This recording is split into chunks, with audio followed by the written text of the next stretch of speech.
My sister live streamed herself opening my academic record after the college entrance exam. She didn't know she was actually opening my cousin's academic record. In my past life, my sister deliberately opened my academic record to force me not to go to college so I could take care of her child. She also uploaded a video of me screaming at her online, asking why she opened my record. She looked shocked and held a live-streamed tearful response, claiming she didn't do it on purpose. My cousin even spoke up for her, calling me unreasonable, which led to me being cyberbullied.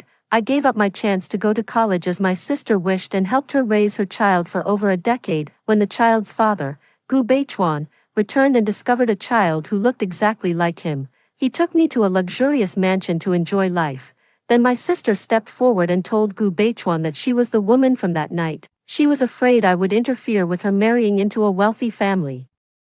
And she brainwashed my young nephew into believing I was the one who caused their family of 3 to be separated. In the end, I was stabbed to death by my nephew. I woke up to find myself back on the day when my mom tried to guilt-trip me into helping raise my young nephew. This lifetime, whether it's my mom, my sister, or my cousin, I will make sure they ruin themselves and face the consequences. 1. In my previous life, I was guilt-tripped by my mom and it ruined me. I opened my eyes again to see my mom holding my nephew in the single dorm prepared for me, the star athlete. At school, this scene felt familiar. It was the day my mom forced me to take care of my sister's child. Sure enough, my mom said the same thing as she did in my previous life. Xia, mom's getting old, and I can't raise a child anymore. Your sister is a big internet celebrity, and she's our family's pride. She can't be ruined by a scandal like having a child. You'll have to raise this child from now on. My mother gave birth to me,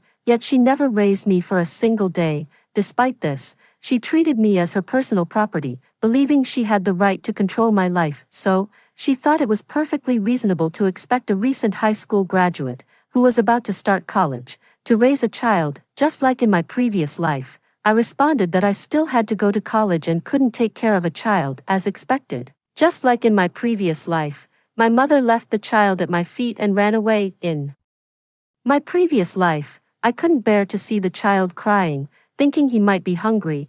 I used the financial aid I had saved specifically for my college tuition to buy milk for the child. I took the child back to my sister, but she ignored him completely, not even giving him milk. When the child fell ill with pneumonia, she didn't care at all. Seeing this, I had no choice but to take the child to the hospital. At first, I was just helping to take care of him, but gradually, the child spent more and more time with me. When I realized it, I found that I had grown attached to the child, and I had been the one taking care of him all along. This time, I didn't buy milk, nor did I take the child to my sister. Without hesitation, I called the police. Officer, someone abandoned a child. It was my sister. She's a big internet celebrity, and my address is. The police quickly found my sister based on my report and warned her that abandoning a child could result in up to 5 years of imprisonment. My sister was scared and quickly took the child in her arms, her eyes glistening with tears.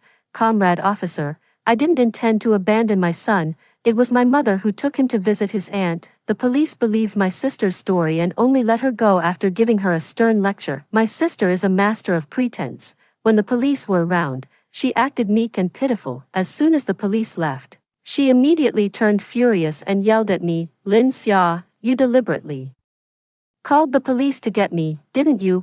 I can't believe how vicious you are at such a young age, even plotting against your own sister. I glanced at her disdainfully and didn't mince my words. This is called vicious, but you don't call yourself vicious for telling mom to dump the kid at my dorm. 2. Mom, take a look at your sister. Seeing my sister's eyes turn red, my mom quickly stepped forward like a mother hen. Shielding my sister behind her, she scolded me fiercely for my sister's sake. You wretched girl, if I had known you'd harm your sister like this, I never should have given birth to you. When you gave birth to me, you never asked if I wanted to be born. If I had a choice, do you think I'd want to be your daughter? My mother was first stunned, then her face turned livid with anger. You rebellious girl, what nonsense are you spouting? Hurry over and apologize to your sister. Then take Lin Nan back and take good care of him. I had expected my mother's attitude long ago.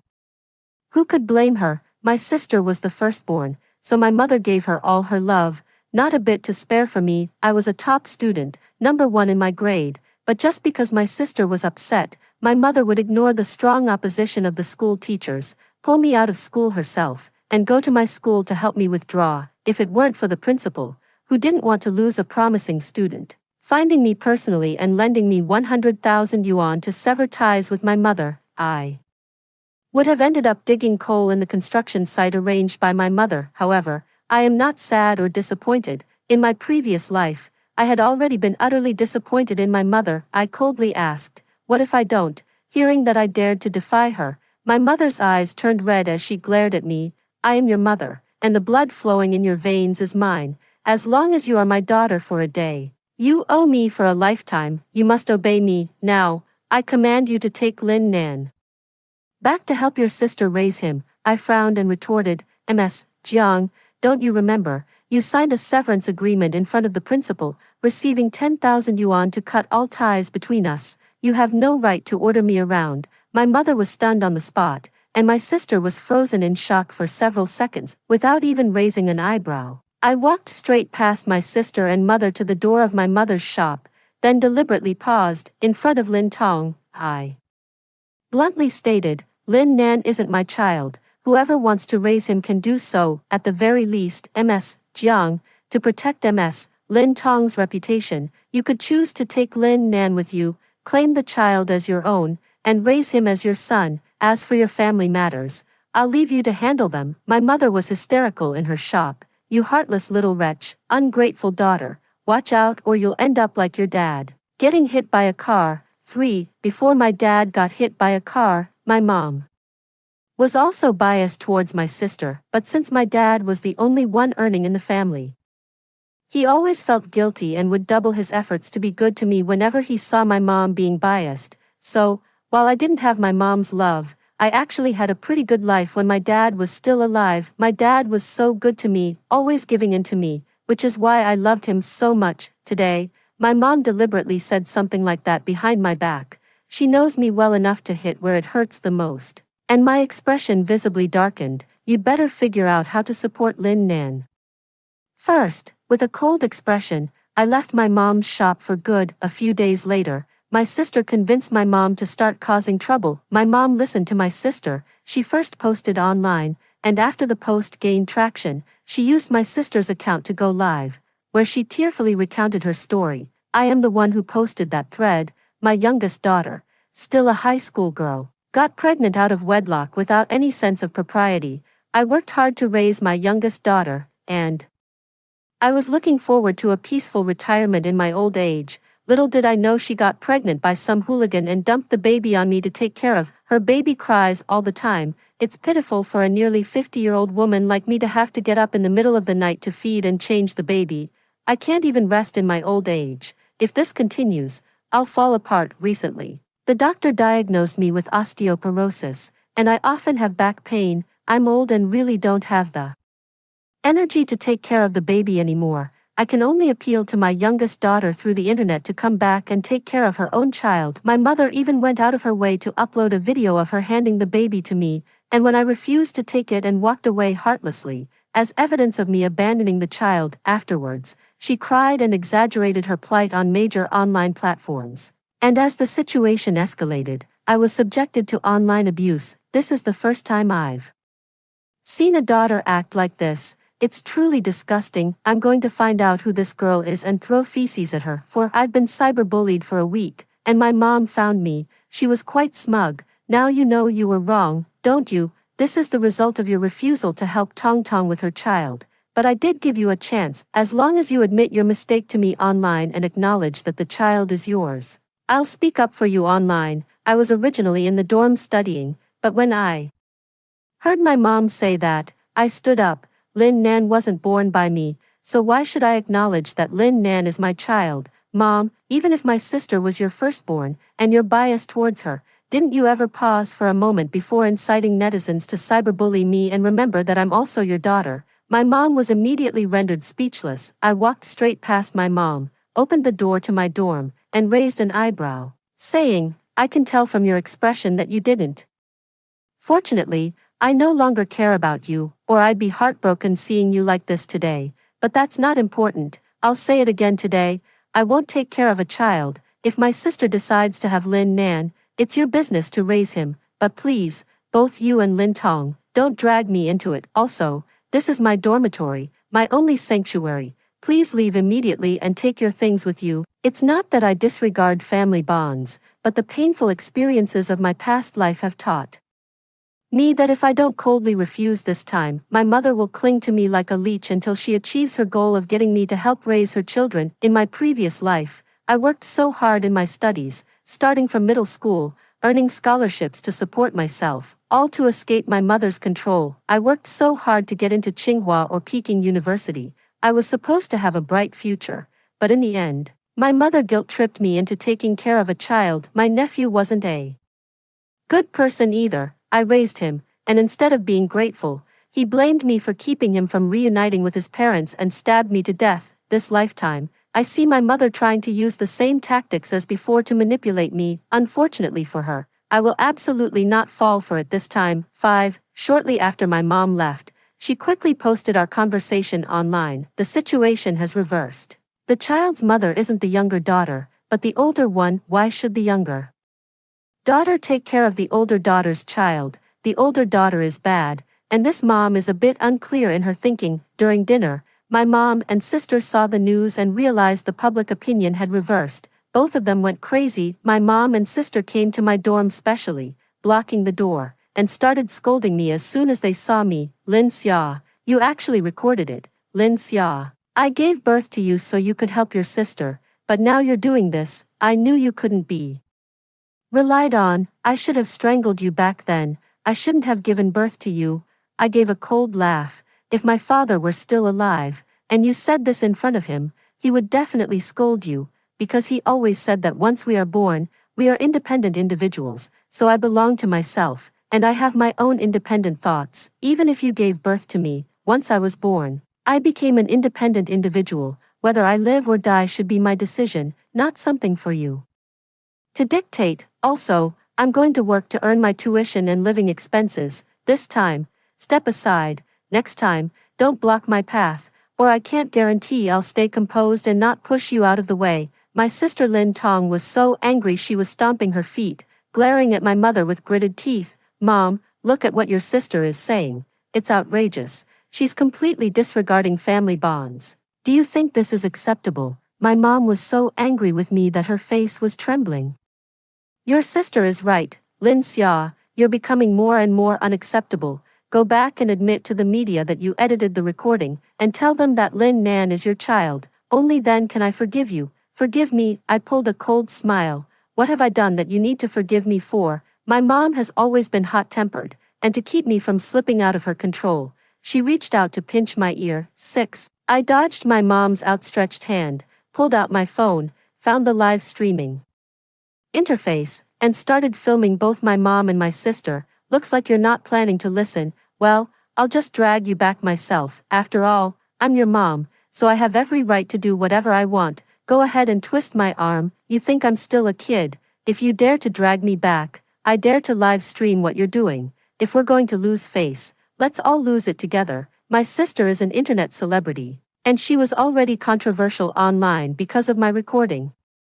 Afraid that confirming this controversy would negatively impact her, my sister let out a scream and ran away. My mom was also scared by the online backlash and, covering her face, ran after my sister. After successfully scaring my mom and sister away, they couldn't bear the days of being so harshly criticized that they couldn't even step out of the house. In the end, my mom posted another video. She tearfully said, "I'm sorry, I lied last time. The child is actually mine. But I was too embarrassed to let people know I had a child at such an old age, and with my poor health, I couldn't take care of the child. That's why I posted the video and lied, trying to trick my younger daughter into coming back to help me take care of the child. As for telling my younger daughter that the child belongs to my older daughter, it was because I was concerned about my reputation that I told her so.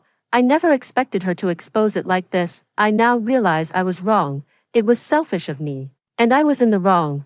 I hope they can forgive me and stop criticizing me." My mother bowed and wept, taking responsibility for my sister's pregnancy, seeing her age and how frail she looked in the video. Although they felt deceived and angry, They chose not to continue arguing with an elderly person, and no one brought up the child again. This matter has passed. Suddenly, I remembered that something would happen at this point in my previous life. I dialed my homeroom teacher's phone. Teacher, the time to fill out the application is coming soon. Can I use your address? Or the school's address for sending my documents? 7. My homeroom teacher was also aware of my family situation. She was the one who informed the principal when my mom pulled me back to work at a construction site, so the principal could come to my rescue. She didn't want to see her promising student in trouble. The homeroom teacher chuckled. That's fine, given your family situation. I was worried that if I wrote your home address, something might go wrong when the documents were sent there. I confirmed the address 3 times with my homeroom teacher, and it was indeed hers. Only then did I feel at ease, waiting for the day my results would be announced. A week later, my scores were out, and as expected, I ranked 3rd in the province. I was filling out my college application, and my cousin Lin Ning went to seek her teacher's advice. She was by my side, just like in my previous life, and we filled out our applications together. My cousin used to love asking my sister to buy things for her, and she always had the delivery address set to my house. In my previous life, I noticed that my cousin accidentally filled out her college application and habitually wrote my address on the form. I kindly reminded her, and she changed the address to her own home. Later, my file was delivered to my home, and my sister opened it. She even live-streamed the process, editing my hysterical screams when she opened my file and posting it online, leading to a series of online bullying against me. My cousin has jumped around in my sister's live stream more than once, saying I was petty and overreacted to such a small thing,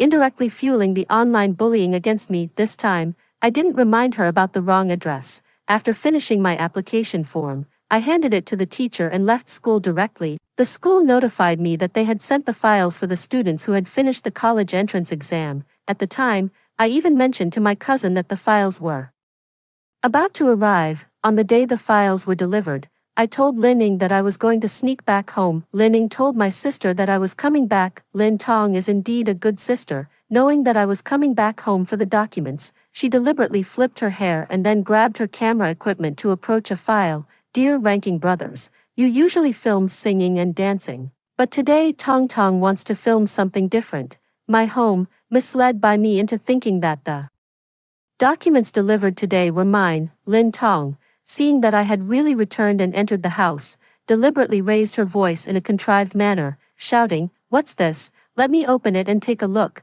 to inflict the greatest psychological damage on me. She didn't even give me a chance to speak. She just ripped open the file. 8. Lin Tong's voice was deliberately strained, and after tearing open the file, she purposely moved the camera closer to my face to capture my breakdown. I already felt nauseous just hearing her voice, but thinking about the purpose of my visit, I forced myself to resist the urge to slap her face and spoke up immediately. "I'm about to go to school soon. I came over to get my dad's photo to take with me. Why are you holding the camera so close to me? Move it away, move it away. Hurry up and move it away. You came back just to get the photo." Lin Tong slightly opened her mouth and deliberately brought the torn file folder closer to me. She probably still doesn't believe I'm just here for the photo. She's deliberately shaking the torn file folder in front of me to grab my attention and make me lose control like I did in my previous life. Lin Tong's expression was so innocent. Who would have thought she was deliberately trying to delay me this way, preventing me from studying so she could have me take care of her child? She also planned to increase her popularity and become more famous by using this method. Unfortunately, I never even glanced at the file in her hand throughout the whole process. Lin Tong finally couldn't help but lean closer to me. "Lin Xia, besides the photos, is there really nothing else you want?" I nodded seriously. "Right, I don't want anything except Dad's photos. I can give you 1,000 yuan for one photo of Dad. Or are you trying to tell me that after asking me for 100,000 earlier, you're now refusing to give me even one photo of Dad?" Lin Tong was a bit stunned and didn't know how to respond. She was afraid that if she refused to give me the photos, netizens would say she was too heartless to her own sister. To maintain her image, she slapped the file on the table, and Lin Tong went into the room to bring out an album. "Lin Xia, you choose the photos yourself." As I flipped through the album to pick photos, I saw those of my father from before he passed away, and I couldn't help but wipe away a tear. "I'll choose these photos." I picked a photo of my dad with his arms around my neck. From behind, another of us together, and a solo photo of my dad. I placed an envelope on the table. Here's 5,000, I'm buying 5 photos, this is the money for the pictures. I glanced at Lin Tong and turned to leave. 9. Lin Tong was anxious. Did you really forget there are other things you haven't taken? I frowned as I listened. I told you there isn't any. Why are you acting so strange, constantly asking me this question? Lin Tong couldn't capture the reaction she wanted from me, so she just glared at me to prevent her fans from leaving.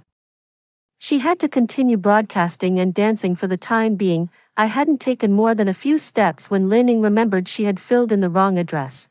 Thinking that the documents were being delivered today, she ran into my house from outside and saw the open document envelope on the table. Lin Ning picked it up and saw her name clearly written on the open document, which sent her into a hysterical scream. Lin Tong, how could you not see the huge words, archives, followed by such a thick seal? Who told you to casually open my archives? Lin Tong didn't expect that she wasn't opening my archives. She didn't dare to say that she originally wanted to open mine, so she could only glare at me angrily. I'm telling you, Lin Tong, if I can't go to school, I'll hold you responsible. Reflecting on my past life, Lin Ning said I was unreasonable, that Lin Tong had only accidentally opened my archives, and that I should be more forgiving. Now it seems that only when it doesn't happen to oneself can one speak without feeling the pain. I glanced at Lin Ning, who was red in the face, and after returning, I was worried that things might go wrong if I delayed, so I immediately took my documents and went to Tsinghua University to store them there first, to prevent Lin Tong from continuing to use moral coercion on me. As soon as I arrived at Tsinghua, I quickly found a place to rent and started working every day to prepare for my future studies there. As soon as the semester started, I immediately reported to Tsinghua. It wasn't until I sat in the spacious and bright classroom that I finally breathed a sigh of relief. Then, I clenched my fists in excitement, knowing that I had changed my destiny. 5 years later, I was already a graduate student. Over the past 5 years, I've already repaid the money the principal lent me by tutoring. The principal mentioned there's a speech they'd like me to return for, to inspire my juniors. The class monitor also called to say our class is having a reunion and asked if I could attend. Reflecting on the many ways my former teachers and classmates helped me, I told the monitor and the principal that I would return. After many years, I returned to my hometown. I didn't go back to see my mom and sister. Instead, with the savings I accumulated through investments, I booked a 5-star hotel room and stayed there. Lin Nan somehow found out about my whereabouts and, avoiding my mom and sister, took a taxi to the hotel to find me. Hearing the hotel doorbell ring, I thought it was room service and opened the door. I saw Lin Nan standing at the door of my room, glaring at me with a sinister look, and my eyes widened in utter shock. Lin Nan, why are you here? Lin Nan was completely different from the boy I had taken in during my previous life. He was thin, dark, and small, wearing dirty children's clothes that looked ill-fitting, even shorter than his height. In my previous life, I had raised him to be plump and fair. If it weren't for the face of Lin Nan that I could recognize even if it turned to ashes, I might not have recognized him as the scrawny figure he had become. Why do you have to go to school? Why don't you take me with you like you used to? 10. Lin Nan clenched his fists in his pockets when he saw me, his eyes turning red. Maybe he felt abandoned. He kept glaring at me with those peach blossom eyes, like Lin Tong's, as if it were a heinous crime not to take him with me. I'm not your father, nor am I your mother. Legally or morally, I have no obligation to take care of you, so why would I go out of my way to bring you along and make things difficult for myself? Are you refusing to take me because you think my mom and grandma treated you badly? Don't worry, Auntie, I'll get rid of them, and then you'll take me with you. You're overthinking it. I wouldn't take you even if Lin Tong and your grandma didn't exist. Get out of here. Don't bother me. I can't stand the sight of you. I can tell Lin Nan has been reborn. He has a sinister expression that doesn't match his age, much like the one he had when he killed me in my previous life. Seeing him like this, I felt a strong sense of danger, so I told him to leave. It's impossible. You were so loving and caring, treating me like a mother. There's no way you wouldn't take me. You're lying to me. Lin Nan completely lost it when he heard me telling him to leave. He tried to force his way into my room. He managed to get into the room, and fearing I would kick him out, Lin Nan grabbed the blanket and refused to leave no matter what. Seeing his behavior, I had no choice but to take out my phone and call the police. When Lin Nan saw me calling, he lunged at me to knock the phone out of my hand. I fell and hit the back of my head on the table. Lin Nan apologetically clung to my arm and cooed, "Auntie, I'm sorry. I didn't mean to hurt you. Can you please not call to have me sent away?" I lifted him up and sneered, "No, Lin Nan. Stay away from me, do you understand? You have no idea how disgusting it is to see you."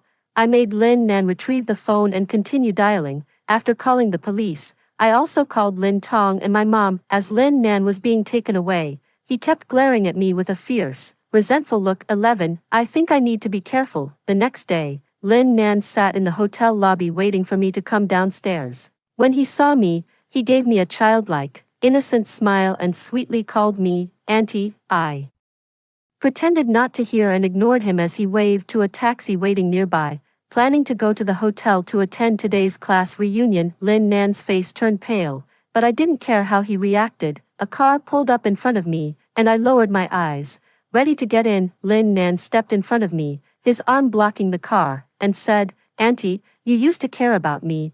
I pushed his hand away and said, "Nonsense. Please use your tiny brain, which is wrapped in crap, to think. Do you really think I would care about a little beast like you?"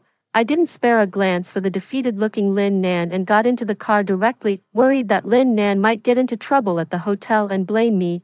I had already called my mom to tell her Lin Nan was with me when I learned from the front desk that a child was looking for me. As soon as I got in the car, my mom arrived. I turned around just in time to see her twisting Lin Nan's ear and pulling him into a taxi. I felt no pity as I turned back and quickly arrived at the venue for the class reunion. The class monitor came up to me and asked, "I heard you're joining the National Laboratory." I stood up, smiling at the monitor. "Yes," the monitor admired, "you're amazing, old classmate. You were always top of the class, and now you're still the most successful among us. You're incredible, old classmate. I toast you." Many classmates who learned I joined the lab also stood up. "Old classmate, we toast you." Gu Beichuan, a relative of one of my classmates, also attended this gathering. He saw my side profile, surrounded by admirers, with a subtle glimmer in his eyes. After the party ended, he came to my side. "Classmate, do you remember that night at the OS hotel? I was drugged, and we had a relationship." 12. My sister and I look about 40 to 50% alike, especially our side profiles. Even if I used my cerebellum to think, I knew that Gu Beichuan, just like in my previous life, had mistaken me for my sister. I suddenly smirked. "I think you've got the wrong idea. It was my sister who helped you at the hotel that time, and that's why she got pregnant. You're looking for her. It wasn't you that day." Gu Beichuan was a bit disappointed that I wasn't the woman he was looking for, as my unique, cool and reserved aura was quite appealing to him. Of course it wasn't me. After all, I only lost my virginity to my senior after I started going to school. "Since you're not the one I'm looking for, please stay away from me. I don't like dirty and self-loathing women." In my previous life, I automatically idealized Gu Beichuan because it was my first love, which made me only see his gentlemanly gentleness and consideration. If you observe carefully, you'll find that Gu Beichuan has quite a few flaws, especially his strong machismo and severe virgin complex. After successfully using this to deceive Gu Beichuan into losing interest in me with lies, I finally curved my lips into a smile. "Don't worry. I don't like dirty men either. Women like you who live with men before marriage will definitely not be wanted by any man." Gu Beichuan clenched his fists in anger at my words, and I smiled at him. "You don't need to worry about that. You'd better hurry up and find my sister. I hope you two stay together forever and don't go around causing trouble for others." I've said everything I had in my heart. I will certainly go. Gu Beichuan left in anger and immediately sent someone to investigate Lin Tong. In his previous life, Gu Beichuan believed that I had deceived him to marry into a wealthy family, so he thought Lin Tong was innocent and they loved each other passionately. In this life, he discovered that Lin Tong came from an ordinary background and was just an internet celebrity. He looked down on her, but since the Gu family had a weak lineage, knowing that Lin Tong had indeed given birth to his child, he quickly found her and brought her and the child back. Lin Tong moved into the Gu family's grand mansion, and before I left, she excitedly came to block me At the hotel, seeing me about to leave, she approached me with a triumphant smile as soon as she saw me. I'm sorry, Lin Xia, if it weren't for you forcing me to obediently help take care of the child, I wouldn't have been forced by you to tamper with Lin Ying's records, leaving her as a 20-something old maid that I now have to support. Fortunately, I, Lin Tong, was born with a wealthy fate, found a good husband, and now I've turned my life around. Unless you kneel, I won't share this immense wealth with anyone, not even a penny with you. Not just Lin Tong, my mom came along too. She wanted to see me make a fool of myself. 13. I shook my head disapprovingly. Don't even think about making me kneel. I won't do it. As for your so-called great fortune, I hope you can handle it. And for you and Gu Beichuan, I sincerely wish you the best, because I want to wish you two a perfect match that lasts forever. Xiao Hubot protects documents from piracy. Choose Xiao Hubot for finding books, stable, reliable, no pitfalls. My mother frowned. Lin Xia, how dare you talk to your sister like that? Are you so jealous of her that you can't bear to see her succeed? You, with all the education you've had, are truly wicked. You don't take care of your children, leaving them to me, making me so tired. Because of them, I hardly have time to play mahjong anymore. Heavens, how could I have given birth to such a vicious daughter? I should have aborted you before you were even born. I used to feel hurt by my mom's hurtful words, but now I don't care about her at all, and I don't feel anything anymore, I said expressionlessly. Oh, if you don't have anything else, I'll take my leave. I'm quite busy, and I still need to prepare for my speech to the juniors and sophomores later. As I reached the door, I saw Lin Nan coming to find me again. Lin Tong ran over to him, hugged him, kissed his cheek, and said, "Mommy loves you." For the sake of immense wealth, she even gave up her job. As long as she has her son, she believes she has the leverage to marry into a wealthy family. Lin Tong thought about how Lin Nan had come to see me several times in a row, always watching me warily. Lin Xia, you're not trying to bewitch my son and steal him from me again, are you? Lin Nan is a born evil, even someone who raised him for over a decade. He could harm without a second thought. How could I possibly want someone like him? I shook my head. You're overthinking. This time, I really left. Without looking back, Lin Nan stared at my back, his fists clenched and his eyes reddening. Lin Nan had also been reborn. In his previous life, after he killed Lin Xia, he did indeed enjoy a good period of time, with both parents alive and a happy family. He was content. However, Lin Tong was inherently selfish and self-centered. She loved only herself. Not only was she unwilling to be a good mother, but she wouldn't even cook a single meal for him, leaving him entirely in the care of a nanny. Later, when Lin Tong became pregnant again, she paid him even less attention. Desperately lacking love, Lin Nan pushed Lin Tong down the stairs, causing her to miscarry. Lin Tong kept cursing at him and hitting him. In a fit of anger, Lin Nan set a fire that killed his entire family and was reborn. He returned to his grandmother's house 3 days after she left to play mahjong and left him behind. After being hungry for 3 days, he passed out from being hit by a kettle while searching for food and regained memories of his past life. 14. Lin Nan couldn't understand why this time around, Lin Xia didn't take him by her side like she did in the previous life, treating him well as she had before, but instead left him with his grandmother. All he knew was that he had to find Lin Xia. In his previous life, he didn't cherish her, but this time, he was determined to be Lin Xia's good little child. Lin Nan clenched his fists. Auntie, don't you like my dad? If you agree to be my mommy, then I'll make sure my dad stays with you. Lin Nan had indeed been reborn. He knew I had married Gu Beichuan in my previous life. He didn't know how hard it was for me to raise a child alone. After Gu Beichuan appeared, he was gentle and considerate, saying he didn't mind that I had a child that wasn't his. That's why I grew to like him and accepted his proposal. But when Lin Tong showed up claiming she was the woman from that day, Gu Beichuan kicked me out and put on a show with Lin Tong, playing a game of you run I chase, where you can't escape. I knew his father only saw women as childbearing tools, and he only came to propose to me to prevent his own offspring from being left out in the cold. After that, all I felt for him was disgust. I heard Lin Nan trying to use Gu Beichuan to keep me here, and I turned back to him in surprise.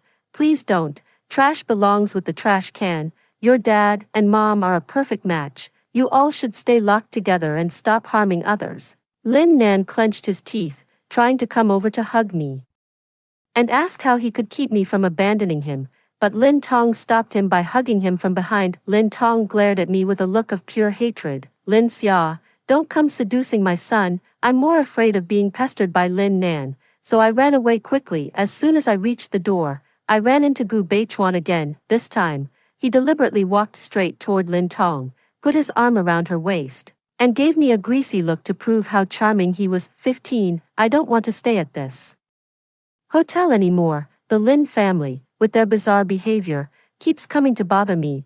To avoid the hassle, I moved to another place and finally found peace. Ever since I was reborn, I've been secretly gathering evidence of some shady dealings by the Gu Corporation. Now that I've collected everything, as I sit on the sofa in my new hotel room, holding a cup of coffee, ready to package all the evidence and release it to the media to target the Gu family. The Gu family is in chaos. Lin Nan is indeed a natural-born villain. In my previous life, he stabbed me to death. In this life, he pushed my mother down the stairs first, leaving her paralyzed from the waist down. My mother couldn't bear the days when she was bedridden, unable to take care of herself or even go out to play mahjong, so she bit her tongue and committed suicide. He then stabbed my sister and his father, killing them both. Lin Nan found me and grinned. Now no one can stop us anymore. Auntie, can you love me now? I won't love you. From the moment you stabbed me, I stopped loving you. I called the police before you came over, so now you just wait for them to arrest you. Lin Nan glared at me with venom. I just stabbed you, and I've already killed my mom and dad to avenge you. Why won't you take me with you? You're not my aunt from before. Please, become her again and come back for me. He still wanted to jump on me and strangle me, trying to force me back to my original form. I blocked him and lifted him up in front of me. Now, I only feel grateful that in my previous life, after Lin Nan stabbed me to death, I learned martial arts and various combat techniques to prepare for any unexpected situations, which built a strong physique. I controlled Lin Nan's voice coldly. If your brain is flooded, go drain it. Don't come here to act crazy. Just as I looked up and saw the police coming, I handed Lin Nan over to them. Although Gu Beichuan from the Gu Corporation was already dead, thinking about the disgusting things the company did behind the scenes, I still released the evidence of the Gu Corporation's crimes. The Gu Corporation's stock quickly plummeted, and then this giant collapsed, with many people expressing their gratitude to me. They thanked me for saving their family. Lin Nan was sent to a juvenile detention center. After settling my family matters and handling my mother's funeral, I returned to Tsinghua University and quickly joined a national laboratory, becoming a key protected talent of the state. In the future, security personnel will patrol around me, and even my living area will be relocated to a military district. I heard Lin Nan is having a tough time in the juvenile detention center and has repeatedly wanted to come out to find me, asking me to be his guardian, but now he can't even see me, let alone worry about him affecting me. The end. Story 2. During the Dragon Boat Festival, my cousin killed a white serpent by smashing it against the rocks in the back hills, then crushed all its eggs underfoot. That very night, a giant black serpent visited my uncle in his dreams. It declared that since my cousin had slaughtered its family, my uncle's household must pay the price. My uncle sought help from the village shaman, a man of formidable supernatural powers. The sorcerer claimed the black serpent was a demonic snake that had cultivated its power in the 10,000 serpents lair behind the mountain. The white serpent slain by my cousin, along with the crushed snake eggs, were the black serpent's wife and offspring. If uncle offered the serpent a new bride, perhaps its vengeful wrath could be appeased, so my uncle's family decided to compensate the black serpent with me, an orphan who'd lost both parents. Little did they know, this was just the beginning of their nightmare. The cousin knelt before his uncle, weeping bitterly. Father, I had no idea that white serpent was the snake demon's wife. The uncle puffed on his tobacco pipe in silence, making wet smacking sounds. Wiping her tears, the aunt pleaded, husband, didn't the shaman say offering Blair to the serpent demon would appease its wrath? Let's give her away, better that than our whole family perishing. The uncle remained silent. The pregnant sister-in-law knelt down, twin trails of silent tears streaming down her cheeks. Father, your grandson will be born in 2 months. How could you bear to see him killed by that demon before he even draws breath? My cousin ran over and clung to uncle's arm, sobbing hysterically. Father, I'm only 13, I don't want to die. Uncle remained silent until his pipe produced no more smoke. then tapped it calmly and said, "Prepare Blair's belongings, we'll send her to the serpent pit tonight." Standing in the dim corner, my suspended heart finally turned to stone. For the next 2 hours, I received the kindest treatment I'd known since my parents' passing. Uncle piled my bowl high with meat, aunt personally bathed me, cousin's wife gifted me her pristine wedding gown she once wore, cousin stopped giving me those creepy sideways glances. For once, my cousin actually gave me a friendly look. That night was moonless and windy, with an eerie silence blanketing everything. My uncle led me with a torch to the entrance of the serpent's lair at the back mountain. He knelt on the ground, offering apologies to the serpent lord, and pledged me as compensation to be his bride, to live or die at his whim. After what felt like an eternity, he staggered to his feet and left reluctantly, wiping away his tears. Ancient trees towered around the serpent pit, forming an abyssal hell where even sunlight couldn't penetrate. The night grew ink-black, so dark you couldn't see your own hand before your face. The rustling sound closed in from all directions. I knew it was the slithering of countless snakes and insects. A bone-chilling cold shot up from the soles of my feet, instantly spreading through every limb and seeping into my very marrow, leaving me trembling uncontrollably. I'd been terrified of snakes since childhood. Just the thought of countless serpents lurking here makes my scalp crawl. I squeezed my eyes shut, desperately trying to block out everything beyond myself, but this was clearly just self-deception. The thick serpent's tail coiled around my waist, lifting me midair as its cold, damp forked tongue flickered across my face. His scrawny looking, "But you smell delicious, tasty morsel. Where should this lord begin his feast?" A piercing, shrill male voice accompanied by clammy breath washed over me, venomous and bone-chilling. Trembling, I stammered, "Lord Serpent, see could you wait until I've had my revenge, before devouring me?" The serpent's tail coiled tighter around me, its crushing force threatening to snap my waist in two any second, when a mocking voice slithered through the air. "Revenge? Whose revenge do you seek? Speak, and if it amuses me, I might let you settle your score before devouring you." I gasped through clenched teeth. "My uncle and cousin." The crushing pressure around my waist eased momentarily before returning, though this time with less brutal force, trying to trick me with cheap tricks. Never. I bear a grudge against them. I've long wanted to kill them, but their wariness of me was too great. I had no choice but to bide my time. "Lord Serpent, grant me a few days. Once I've had my vengeance, I'll return and submit to your judgment." Still playing games? Fine, I'll just eat you now. The serpent's forked tongue flicked across my cheek again, savoring its prey. Trembling with fear, I stammered, "My father told me the serpent lord walks the righteous path, that harming innocent mortals would damn you to demonhood. Since you cannot take vengeance yourself, let me be your instrument of retribution." The serpent lord chuckled darkly, "If you know I cannot slay the innocent, why tremble so before me?" Not fear, I lied with straight-faced solemnity, "but awe for the majesty of the serpent lord. I'm not afraid of being eaten, but snakes terrify me, especially their cold, slithery tongues." The serpent lord snorted and flung me onto the pebble-strewn ground. The fall wasn't high, it stung a little, but no real harm done. I scrambled to my feet and dropped to my knees, head bowed. I simply couldn't bear to look at those eerie, lantern-sized eyes glowing with a ghastly green light. The serpent lord sighed, his shrill voice carrying an ominous, distant echo. "Your cousin slaughtered my kin. By rights, I should take his life in return, yet the heavens show no justice. Because he's merely mortal, even this blood debt would cost me a century of cultivation if I were to strike him down.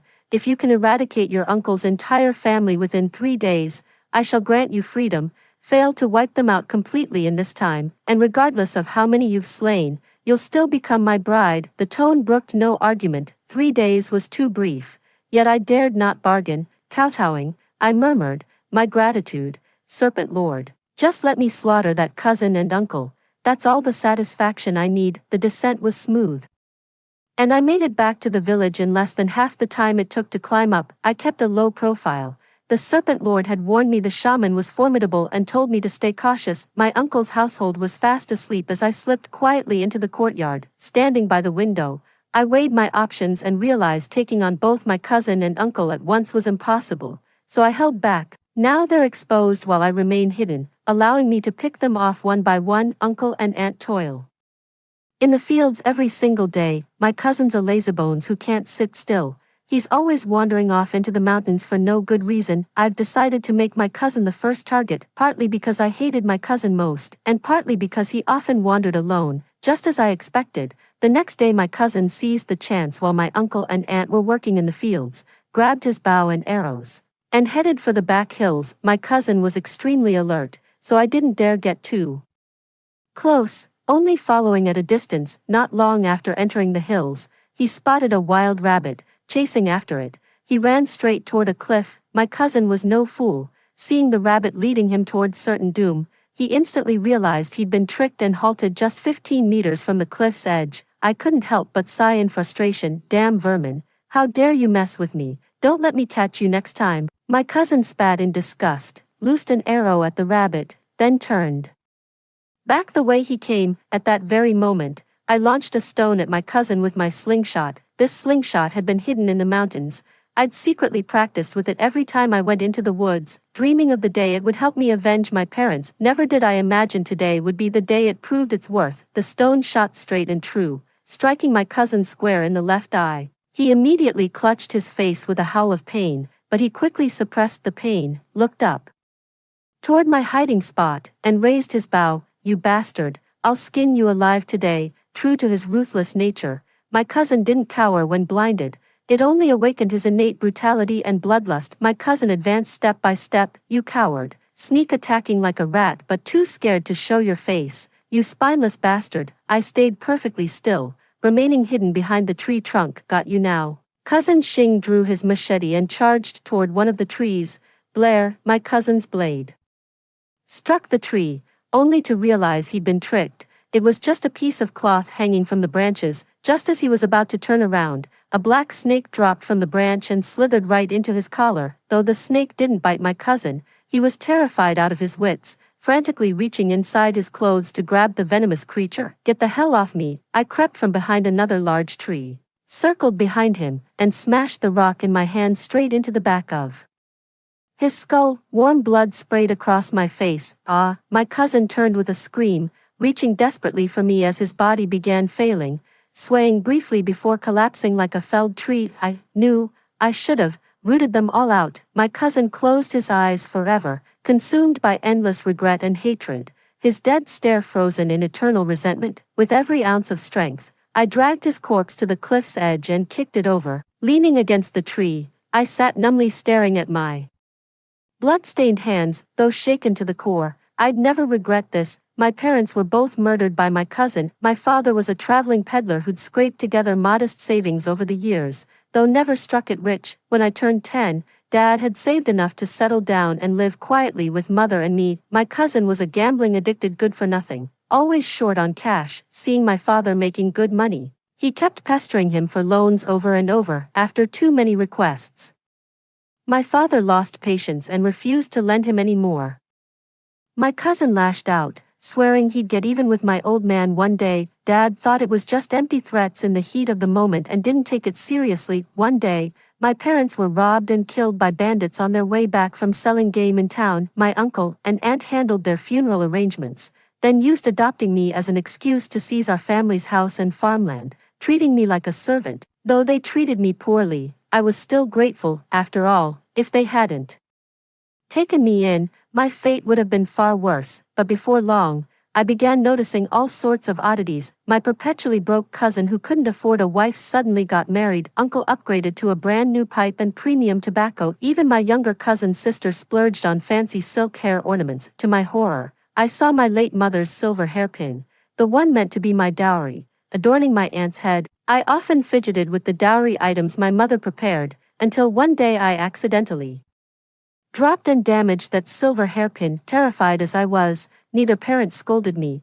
They just reassured me the town silversmith could easily fix it. On the day of their accident, that very hairpin was in my parents' possession. Aunt probably thought the silver hairpin was newly bought by my mother, so she wore it brazenly in public without a second thought. It was then that I realized my cousin's vicious threats against my father weren't just empty words. No wonder Uncle always looked at me with mixed emotions. Aunt regarded me with wariness and disgust, while my cousin occasionally radiated murderous intent toward me. My cousin had tried to kill me more than once. He once pushed me into the river, deliberately shot arrows at me, and took me to an old bachelor's house to be humiliated, but fortunately, I've got 9 lives and narrowly escaped each time. 3. I lived with extreme caution, molding myself into an obedient yet overly cautious person, yet even so, they still wouldn't let me be in that case.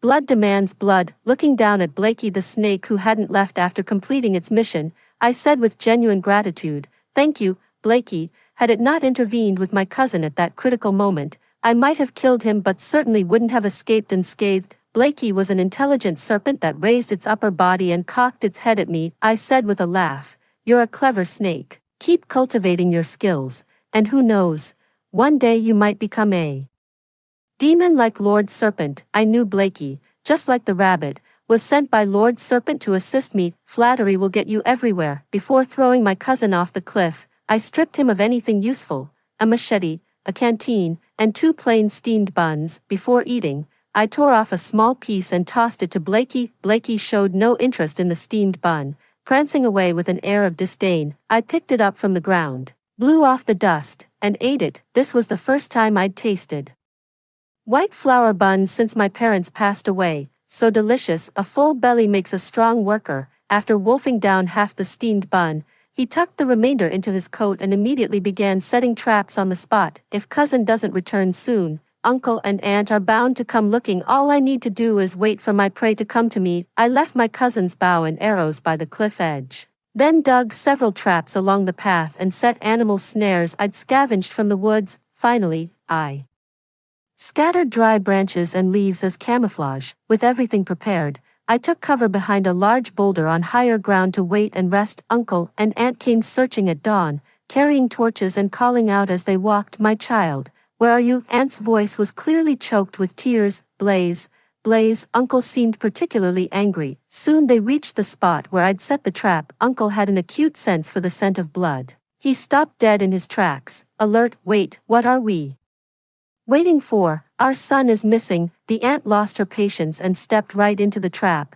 letting out a piercing scream. The uncle quickly snapped out of it and hastily pulled his wife up from the ground. My foot, my foot." The aunt kept wailing in pain. Uncle glanced at aunt's left foot caught in the trap, then at the clearly man-made snare, warily scanning their surroundings. "Old man, get this off me now," aunt urged impatiently. "Shut your mouth." Uncle snapped. Aunt opened her mouth to retort, then belatedly sensed something amiss and fell silent. After a brief silence, Uncle spoke to the quiet mountain woods. "Blair, it's you, isn't it?" I never expected Uncle to be so sharp. He actually figured out it was me. Thinking about it, with the Serpent Lord's power, killing them wouldn't require such elaborate measures. That leaves only one possibility. It had to be me. "Blair, it was my decision to send you to the snake pit. I wronged you.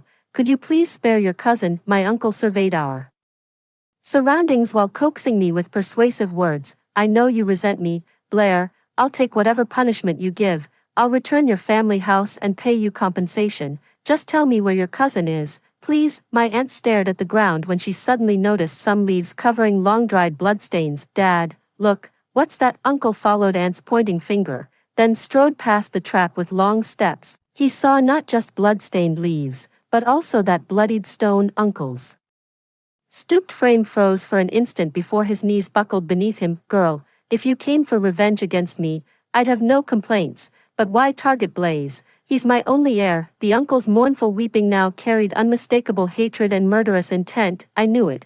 He wanted me dead. He wasn't even bothering to pretend anymore. Blaze's ruthless cruelty certainly didn't come from that petty, penny-pinching aunt of his. That's the genuine legacy you got from your hypocritical uncle. During my father's last trip away, I heard scuffling noises coming from my mother's room. When I got up at night, I called out from outside the door, and then my uncle slunk out of my mother's room. I was too young back then to understand what was happening. My mother held me and wept, cursing my uncle as a scoundrel while begging me not to tell anyone. That was when father returned and decided never to travel far again. Truth be told, their trips to town weren't just for selling game, they were also scouting houses. Father promised we'd move to town after the new year, taking mother and me with him. That day, I was brimming with joy every single moment. Little did I know, instead of my parents taking me to town, I'd receive news of their tragic death. That evening, Uncle had originally gone out to look for my cousin, yet 4 hours later, He returned with my cousin carrying my parents' lifeless bodies. If my cousin was the murderer,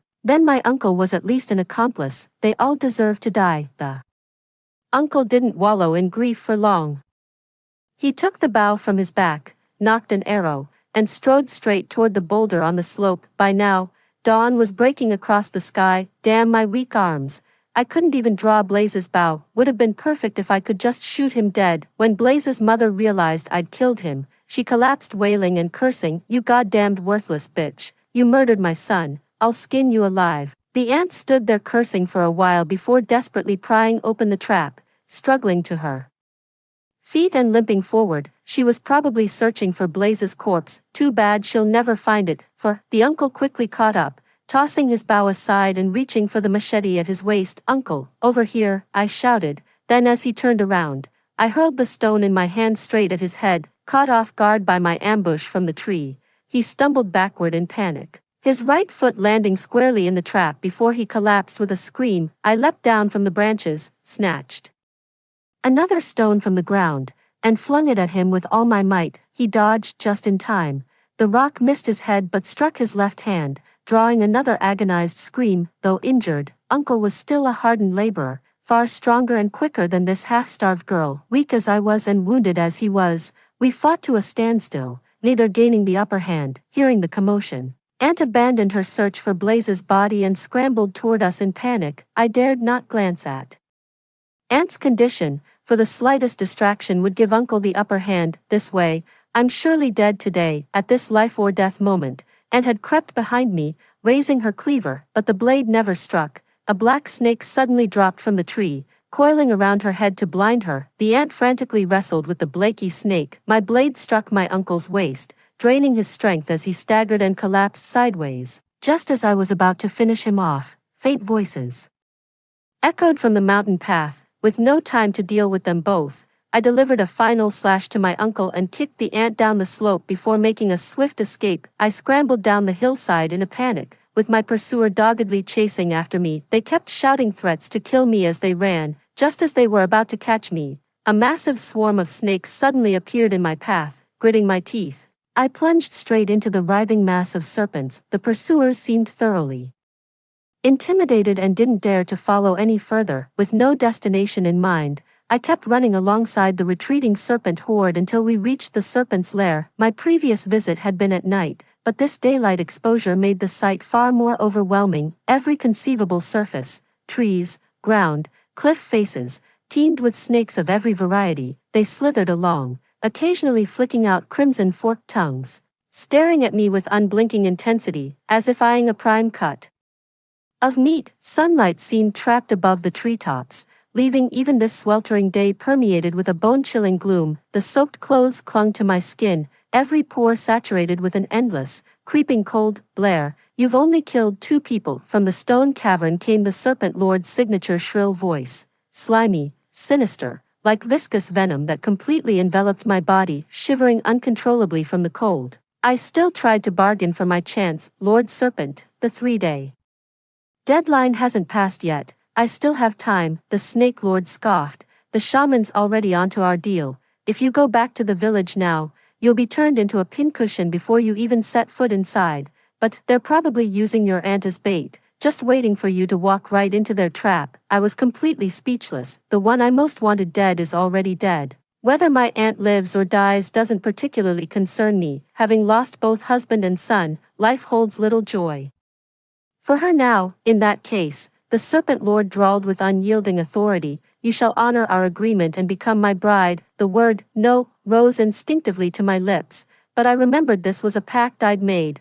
There could be no going back. "But, Lord Serpent, I'd like to take one last look at the village." The Serpent Lord scoffed. "Go see for yourself then, you fool." I didn't dare get too close, instead climbing a tall tree with good visibility to observe from afar. Just as the Serpent Lord predicted, villagers are guarding every entrance to the village, lying in wait for me to walk into their trap. Only this elusive sorcerer could command such formidable influence over the people. I retreated sullenly, careful to avoid being spotted by any unexpected mountain visitors. On the path back to the serpent's lair, I wavered endlessly between ending it all and becoming the Serpent Lord's bride. If the Serpent Lord were the Tiger Lord or Wolf Lord, I'd have agreed without hesitation, but a serpent is still a serpent. The mere thought makes my skin crawl. Becoming its spouse is utterly unthinkable, then death it shall be.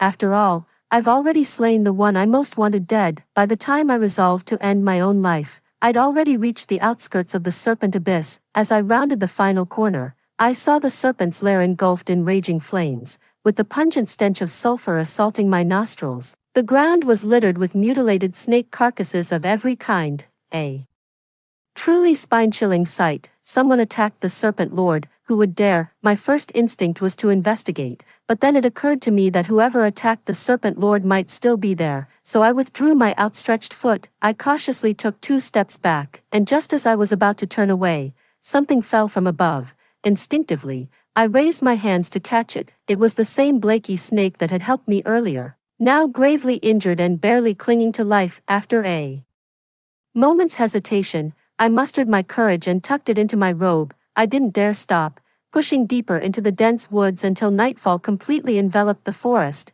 Exhausted, I finally found a sheltered spot to rest. Parched, starving, and utterly spent, I fished out a flatbread from my coat, wolfed down a few bites and gulped some water. Gradually regaining some strength, I pulled Blakey from my coat for inspection. Still breathing, but barely hanging on, remembering how it had helped me twice before, I tucked it back inside my coat, resolved to dispose of it only after its last breath. The summer night wasn't too chilly, and being accustomed to hunger and cold, I soon fell asleep. That night, I had a bizarre and erotic dream. A handsome man in black told me he was about to kick the bucket and wanted to practice dual cultivation with me. I didn't understand what dual cultivation meant, so I asked him to explain. He said dual cultivation meant becoming husband and wife. He was so gentle, and with his handsome looks, I couldn't bear to see him die.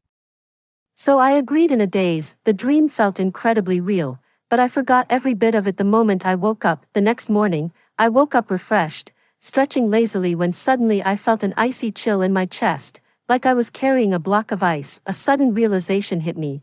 I yanked out the culprit and flung it to the ground. How dare this scaly pervert slither into my undergarments while I slept? The impact woke Blakey, who lifted his head and stared at me blankly before slithering over to a sapling, coiling around it in obvious irritation. Knowing he possessed intelligence, I began lecturing him like a misbehaving child. You're the one who harassed me first, yet you have the nerve to be angry. That's completely unreasonable. The Blakey snake glanced at me before looking away, clearly uninterested in listening. I gave up on the naive idea of reasoning with it. Even if it's intelligent, it's still a snake. Trying to reason with it is like playing the lute to a cow. I'll let it slide this time, but don't push your luck next time. I raised my knife and made a slashing motion. Blakey the snake shot me a cold glare that triggered a familiar sense of danger, like a sudden wake-up call. It's a snake, the one thing I fear most. Even if it seems harmless now, I shouldn't underestimate it. I reluctantly sheathed my knife,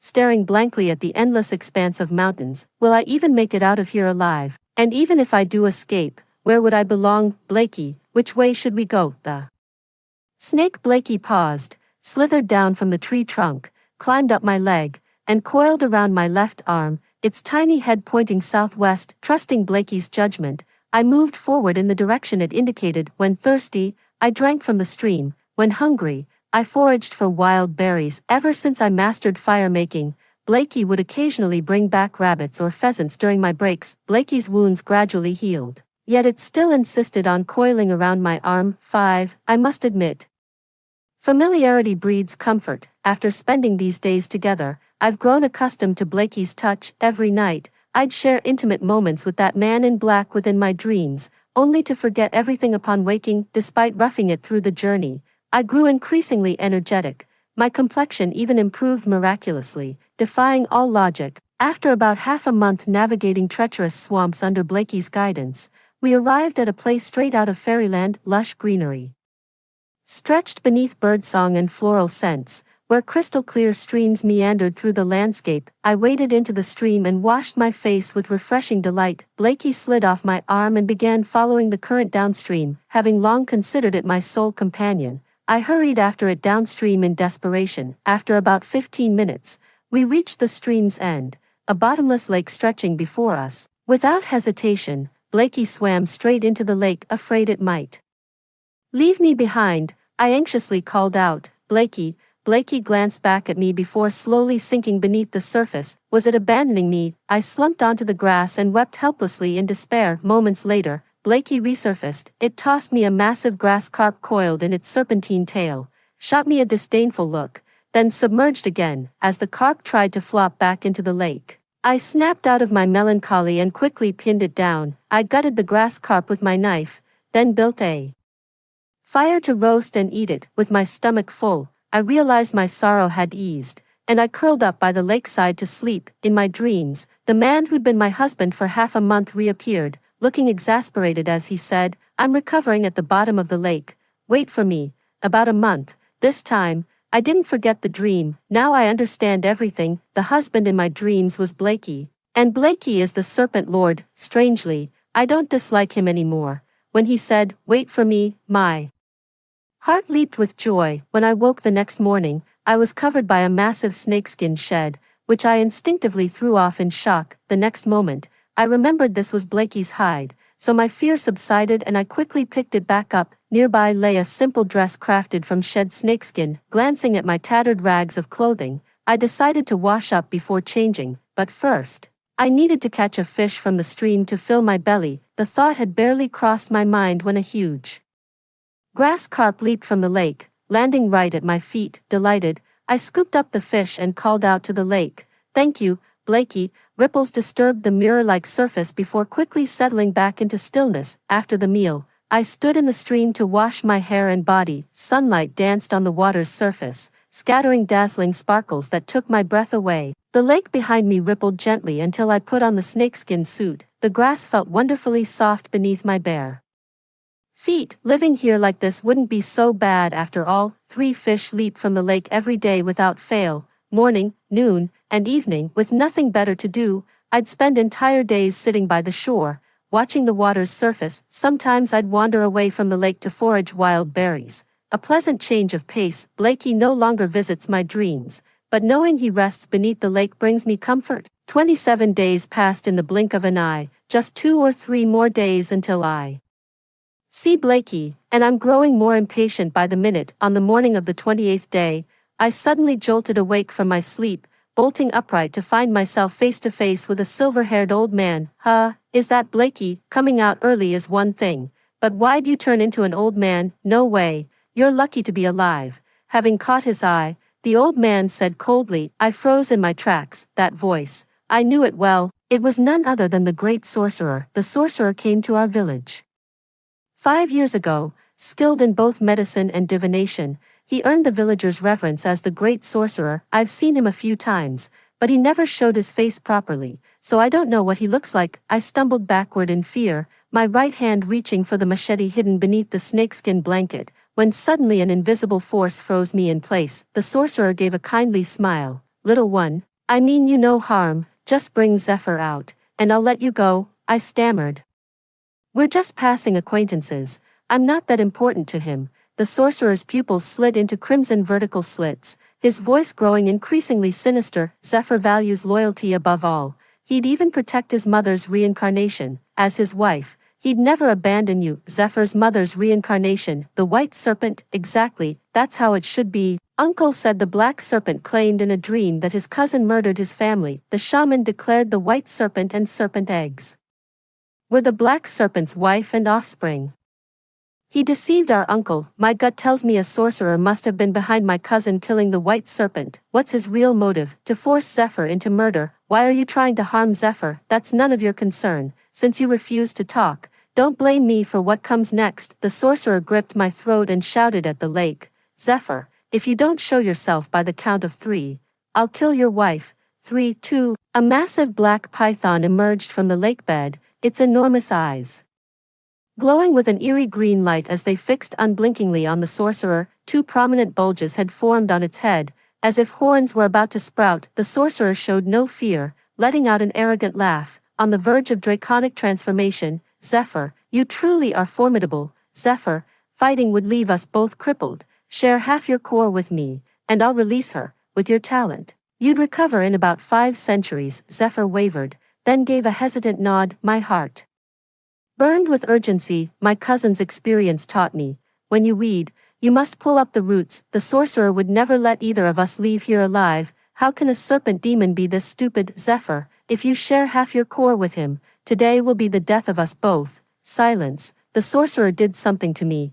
I couldn't speak another word. Fortunately, Zephyr didn't hesitate. He suddenly struck, his massive serpent tail slamming down toward the sorcerer's head. When the sorcerer realized I couldn't be used to threaten Zephyr, he instantly snapped my neck. In that final moment before darkness took me, I saw Zephyr launch a frenzied assault on the sorcerer. Just when I thought I'd be forever lost in the void of darkness, I woke up again in the dimly lit stone cavern, but something felt off. To my horror, I realized I was lying within a massive coil formed by an enormous black serpent. Even more terrifying, my lower body had transformed into a serpent's tail. Terror stole my voice, trapping my scream in my throat. The black serpent startled awake, lifting its head toward me before morphing into a dark-clad young man who pulled me into a tight embrace. Axel killed you. I had to use half my core to revive you. Now you're half Yao. Don't worry, once you've cultivated enough, you'll regain full human form. I gradually calmed in Zephyr's less than warm embrace, taking what felt like forever to accept my new half-demon reality. Later, Zephyr patiently taught me how to use my serpent tail. 6. After a month, I'd mostly adapted to my half-human, half-serpent form and could skillfully maneuver my tail to accommodate my feelings. Zephyr also maintained his half-human, half-serpent appearance. Several more days passed. At night, Zephyr pressed against me with lingering intimacy, his serpentine tail restlessly entwining with mine. Blair, my mating season has begun. I'd mentally prepared for this moment, yet before consenting, I needed answers to the questions weighing on me. Why did you choose me as your mate? Wasn't it your uncle who gave you to me, just like that? What else? I thought there was some life-saving favor between you two that I didn't know about. You're such a shameless snake. How am I shameless?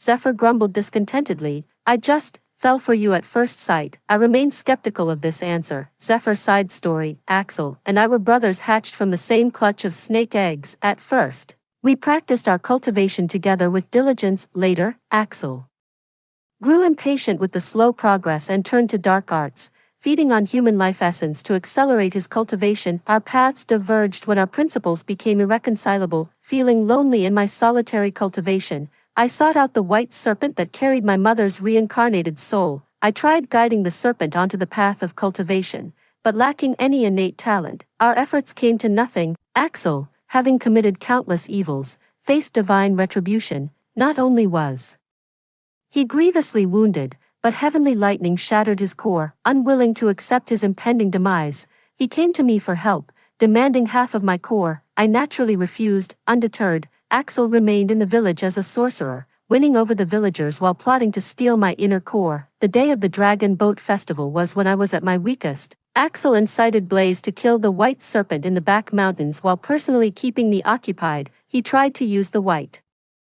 serpent's death to force me into killing innocent mortals, knowing divine retribution would cripple my cultivation. This would give him the perfect chance to slay me, steal my golden core and extend his own wretched life. Though I didn't take the bait, cutting my seclusion short caused chi deviation that left me severely wounded. When Axel saw I wouldn't seek mortal vengeance, he schemed to have the Wen family deliver Blair as my bride. Another provocation, but I still didn't fall for it. Axel knew I was injured and later ambushed me at the serpent's den. Though I narrowly escaped, my wounds worsened. Thankfully Blair returned.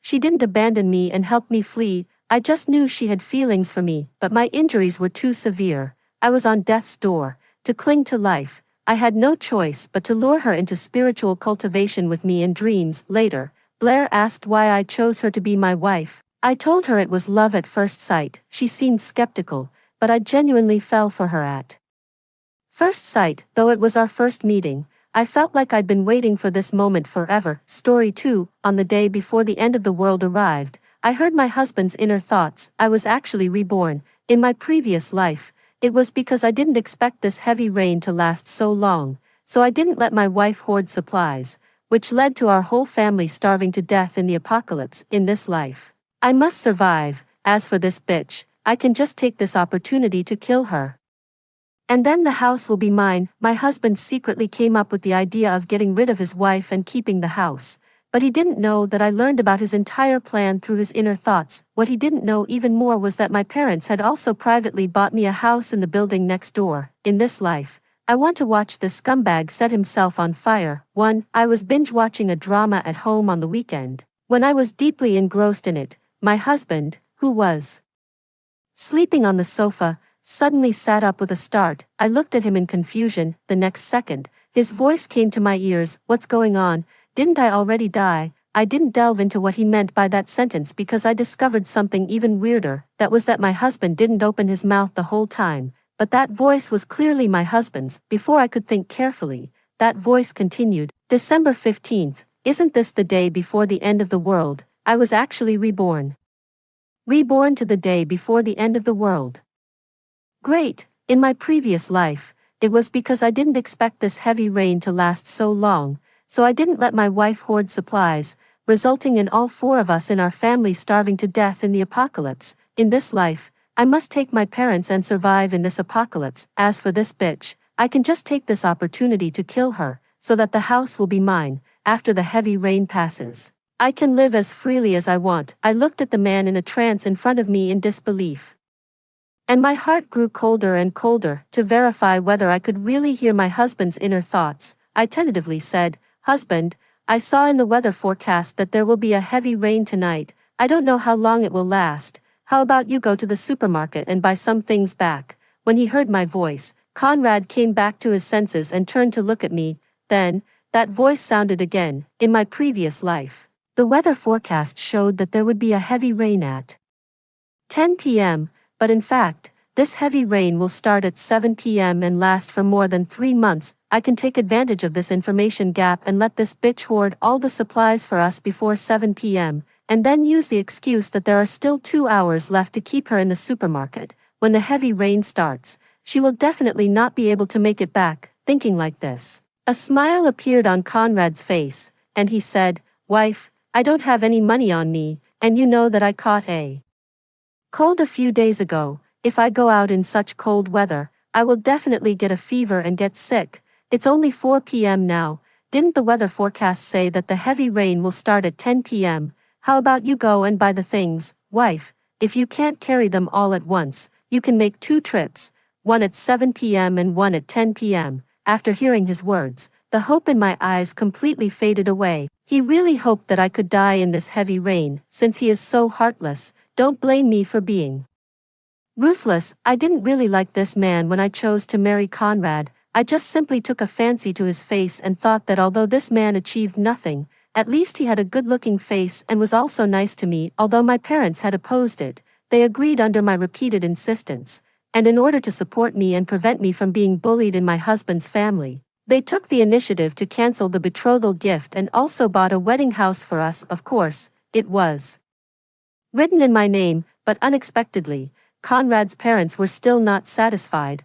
They even embarrassed me at the wedding, thinking that the wedding house should be written in the man's name, and they shamelessly moved into the new house on the first day of our marriage. I don't know what kind of bewitching soup I was fed at that time, but I didn't get angry even in such a situation. It should be from that time on that Conrad came up with the idea of getting rid of his wife and keeping the house. But he didn't expect that I could actually hear his inner thoughts and also learned about his entire plan. More importantly, my parents really love me. In order to have a place for me to go when I am wronged in the future, they bought me another house in the building next door, and Conrad didn't know about this matter, too. After thinking briefly for 2 or 3 seconds, I replied briskly, "Okay, then you and your parents just wait for me at home. I will definitely buy a lot of things and bring them back." But unexpectedly, the first person to object to me was my mother-in-law. "Don't go, there's really no law and order in this family anymore. When did a woman start taking charge of the money in a family? Fiona, it's not that mom is criticizing you. You are a married woman now. The money you earn is no longer just yours. You should think more about this family." Perhaps before today, if I heard these words, I would subconsciously examine myself to see if I had really done something wrong. Fortunately, I had already heard Conrad's inner thoughts and understood that no matter how well I did, I would always be an outsider in their eyes, just a money bag in their view. I glanced indifferently at Conrad and found that he didn't seem to want to say anything. A family of vampires. Mom, I married Conrad. not signed a indenture. Stand up and take a good look. Which thing in this house didn't cost my money, including the bird's nest you take out of the refrigerator every day? My mother-in-law was left speechless by my retort and hurriedly turned to my father-in-law for help. If we were to talk about who in this family had the most scheming, my father-in-law was definitely the number one. My father-in-law was a smiling tiger. He would sell you out while smiling. Fiona, your mother-in-law's words are unpleasant. Don't be angry. As parents, we all hope that our children can live in harmony. We have seen all your efforts. Any family outside would envy us for having a daughter-in-law like you, but you are young and have no experience in many things. As elders, we should give you some appropriate guidance. Although your mother-in-law's words are not pleasant to hear, there is some truth in them. When we are at home, we can ignore who is in charge of the money, but we can't let others laugh at us. Conrad is a grown man, and if it gets out that he doesn't have a penny in his hand, who knows how others will laugh at us? Anyway, as long as the family is harmonious, it doesn't matter who is in charge of the money. Fiona, don't you think so? It's really hard for him to have said such a long string of words without forgetting to get to the point. I also smiled and imitated my father-in-law, saying, Dad, I really don't understand what you're saying. Although it said that it doesn't matter who is in charge of the money, it seems to me that you're implying that Conrad should be in charge of the money. Furthermore, I'm also quite curious about where exactly Conrad's money has been spent. I heard that the down payment for my brother-in-law's new house was paid a few days ago. As soon as I finished speaking, I saw my father-in-law's face turn black instantly. It's not enough for this family of 3 to eat and drink at my expense. They even want to support their younger son. I clapped my hands cheerfully, stood up, and said, I'm going out. The weather outside is not good. You just wait for me at home. You must wait for me obediently. 3. As soon as I went out, I drove straight to the supermarket. Although my salary was not high, only 5,000 yuan a month, but my pocket money was high. My parents would transfer 50,000 yuan of pocket money to my card every month. Thinking of this, I quickly called my parents. Hello, my dear daughter. As soon as the call connected, the voices of my parents came from the receiver. I held back my grievances and asked eagerly, Mom and Dad, where are you now? What's wrong, dear daughter? Are you being wronged? We're traveling in Austria now. Did Conrad bully you? We'll book the next flight and come back right away. Hearing this, I heaved a sigh of relief and was also a little touched. I'm not being bullied. You have a good time in Austria. It's just that there may be some news coming out in a while. There will be a long-lasting heavy rain here. But don't worry about me. I've already hoarded supplies and will definitely get through this heavy rain safely. After a brief exchange of pleasantries with my parents, I also successfully arrived at the supermarket. As soon as I got out of the car, my phone received a notification. Alipay received 500,000 yuan. There's nothing like parents in the world. I needed to purchase supplies for 3 months at one time, and my small car was definitely not enough. But if the vehicle was too big, it would arouse everyone's suspicion, and when the end of the world came, everyone would think of me first. After thinking for a long time, I finally came up with a perfect solution. When my parents bought that house, it took a lot of time for the decoration. In order to ventilate it as soon as possible, they didn't buy any furniture, and this matter has been put on hold until now. Just right, I could use the excuse of moving furniture to hide all the supplies in the furniture. At the same time, I could also avoid being looted by the people on the same floor when the end of the world came. After all, how could there be any extra supplies in the house of someone who had just moved in? After the decoration, after solving my worries, I began to concentrate on preparing the supplies. According to the known information, this heavy rain might last for 3 months. Then there was a high possibility that the water and electricity would be cut off at that time, so I couldn't buy too few bottles of mineral water, at least 50 cases, buy 40 cases each of self-heating hot pot and self-heating rice, buy 50 packs of compressed biscuits as well, choose fruits that can be stored for a long time. Buy 20 cases each of apples and peaches. You can buy more canned fruits, 20 cans of each kind, buy 50 caddies each of steak and cured meat. Flour can satisfy hunger and can be stored for a long time. Buy 100 caddies. For vegetables, you can choose those that can be eaten raw, such as cucumbers and tomatoes.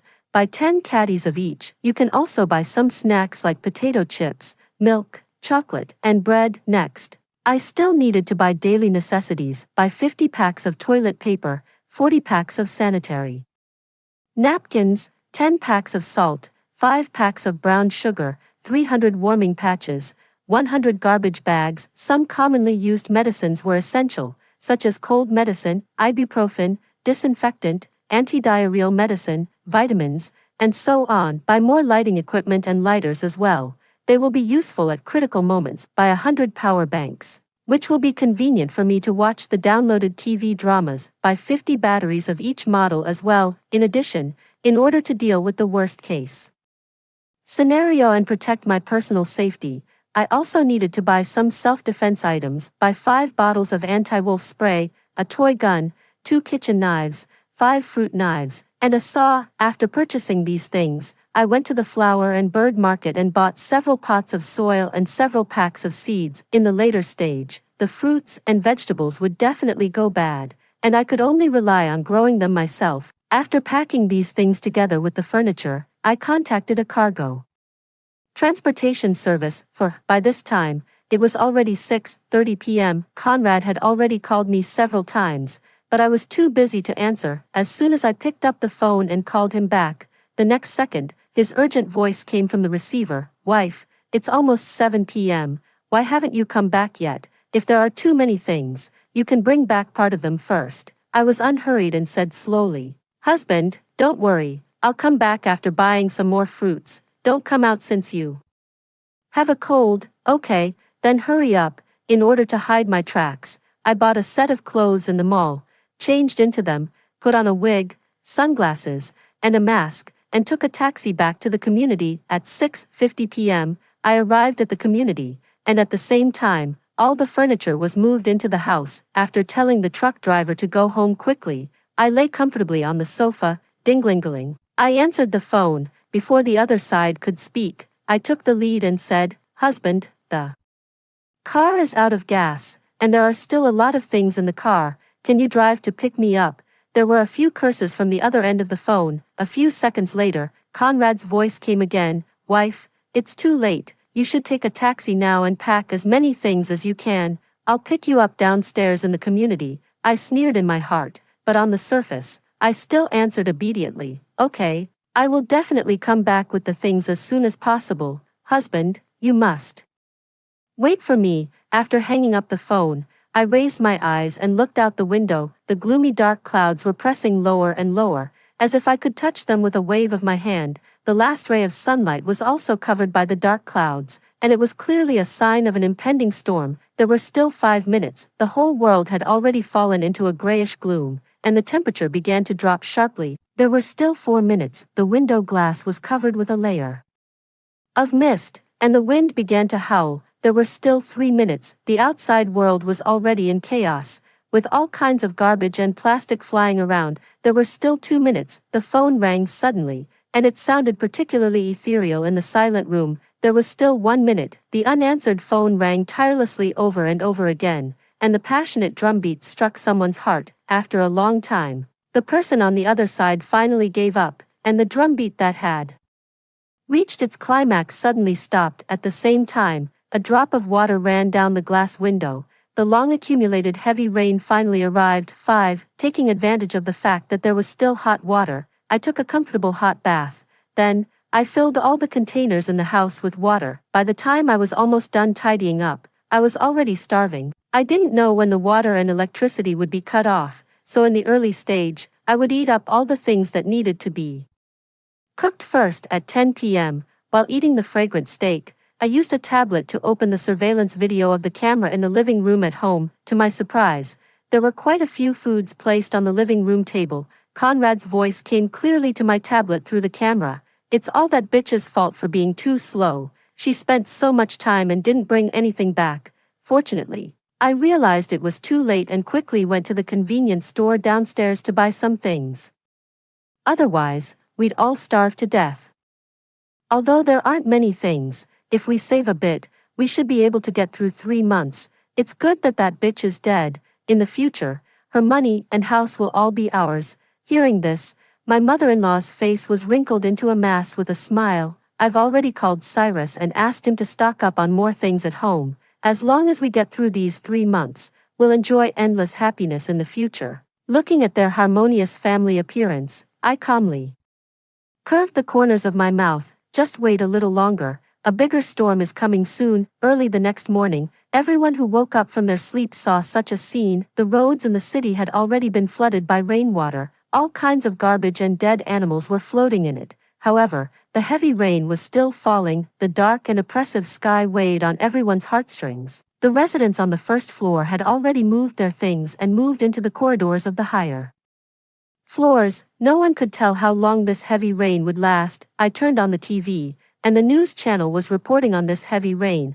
Some experts analyzed that this heavy rain won't last too long, but some scholars believe that this is an extremely rare and long-lasting heavy rain that occurs once in 100 years. But no matter what the result is, please pay attention to your safety. Please stay indoors and avoid going out. Our station will continue to report for you. After watching the news, I reported my safety to my parents again and then made myself a breakfast. Along with the heavy rain came a sudden drop in temperature. Compared with yesterday, the temperature dropped by 20 degrees in a straight line. The further it went, the lower the temperature might be. I opened a quilt and stuffed the disassembled cotton wool into the gaps of all the windows. I found a few wooden planks and reinforced all the windows. Only after finishing all this did I feel a little relieved, although I could still turn on the air conditioner with electricity now. In order to adapt to the sudden drop in temperature as soon as possible, I chose to wear a few more clothes. Lying on the sofa and taking a sip of hot water, I turned on the surveillance video and found that the situation opposite was much worse. Conrad really caught a cold a few days ago. He went out to buy things in cold weather before he fully recovered. Coupled with the sudden drop in temperature, he fell ill all of a sudden. I usually like to stock up on medicine, but because my family rarely gets sick, I have to throw away large and small packages of medicine every time it expires. After being sarcastically remarked by my mother-in-law several times, I finally compromised. In the surveillance video, my mother-in-law rummaged through boxes and cabinets looking for medicine, and kept cursing, "Didn't that bitch like buying medicine the most? Where on earth did that bitch hide these medicines? She really deserves to die.